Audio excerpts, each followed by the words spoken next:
ገቢዎችን ብንወስድ ኦቶሜት ማድረግ በመቻላቸው የታክስ ቤዝ ማስፋት በመቻላቸው ባለፉት 6 ወራት 709 ቢሊዮን ብር አስገባን ሲሉ ከለውጡ በፊት የነበረውን 6 ወር አይደለም 6 ዓመት ብንደምር የ6 ዓመት የኢትዮጵያ ገቢ 595 ቢሊዮን ነበር።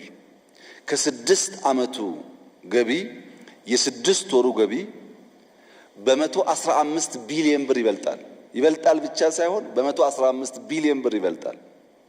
በዚህ ዓመት ግባችን በክልሎች ፕላስ ኦር ማይነስ 1 ትሪሊየን በፌደራል ፕላስ ኦር ማይነስ 1.5 ትሪሊየን በድምሩ 2.5 ትሪሊየን ብር ማስገባት ብንችል ወጪያችን ለመሸፈን ከሚያግዘው ድጋፍ በተጨማሪ በኢትዮጵያ ታክስ ጂዲፒ ሬሽዮ ያለውን ውስንነት ያሻሽለዋል። ይሄ የመጣው በተቋም ሪፎርም ነው።